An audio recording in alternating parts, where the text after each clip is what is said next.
Yeah, to get to the middle.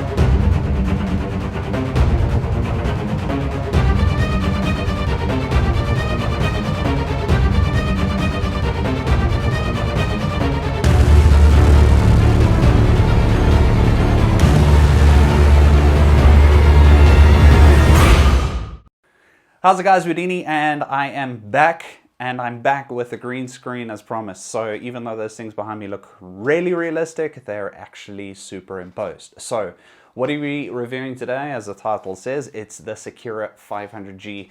It is a chassis that's been brought out by MSI, and I've been massively excited for this. I've had this in my house for about 4 days, and now it's the weekend and I can build. So let me show you the case. Okay. This is really, if you're a Santa, this is a kid that you wouldn't want on your lap. This is a heavy one, but it's sturdy and it's quite solid. But I can't really tell you much about it. But how I'm going to tell you about it, I'm going to be doing a full build, a full MSI build on this, and throughout that, we'll be able to show you what can it accommodate, you know, what can fit into it. Obviously, micro ATX, ATX, EATX, all of those boards will be able to fit into it. But we're going to see what it comprises of, what are the features, what are the benefits. Why would you want one of these? And I'm going to be discovering that at the same time as building. So I'm not going to show you the full build, but I will be going over different parts of it and incorporating that as I do the build. I hope you enjoy it. And if you like it, give a thumbs up. If you don't like it, give a thumbs down, as I always say, but tell me why. Positive criticism, always a good thing. And yeah, I look forward to building this thing with you. See you shortly. So taking a look at the front, it's beautiful brushed steel, and obviously steel, making it heavy with, you know, golden trimmings.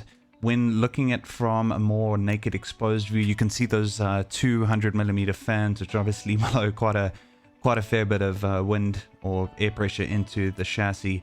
From the top, you obviously got all your input outputs for USB, but again, that brushed steel finish. Now, looking at that, you obviously got USB-C power, blah blah blah. But here's a problem: you got 4 USB 3s, so that means that you have 2 of those guys.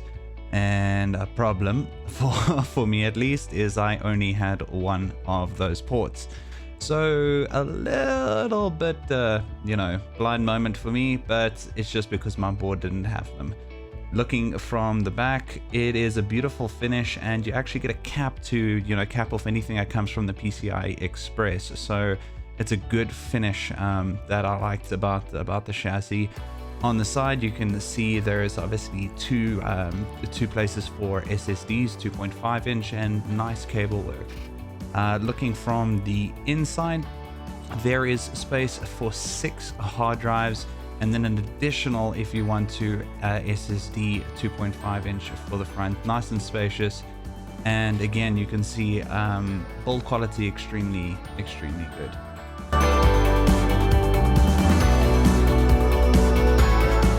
Now, you'll see the way that the motherboard fits in. It offers a lot of space towards the top, and that's even with that little plate inside.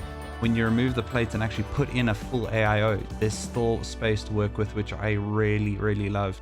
Going down, it's got a lot more space at the bottom as well, so feeding cables through, again, is a dream. Cable work, again, so important.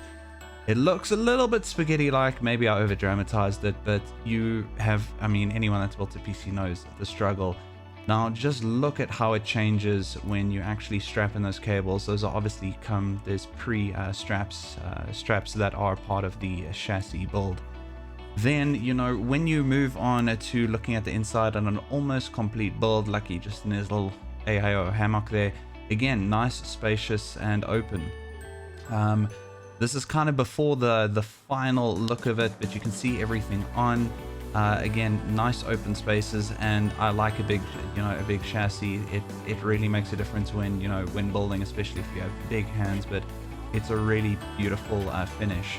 Then when we look at the final product, I kind of made that nice rose gold. It's, oh man, like I had so much fun with this build, and just like scrolling out there, full MSI build, really awesome chassis. And the only negative thing I'd have to say is just that double, or the 4 USB 3s. Okay guys, that is the build done. I hope you enjoyed it. I obviously had a lot of fun doing it, but if there are any questions, if there's any help that you need, I'm always there to help. So leave something in the comment section and I will be there if there's any questions that you guys may have with your build.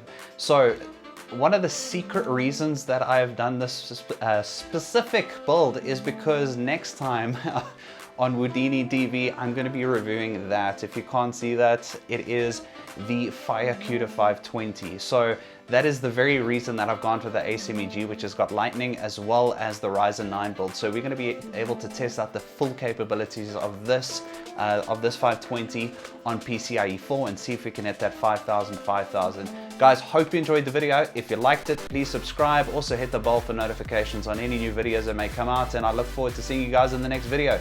Cheers, bye.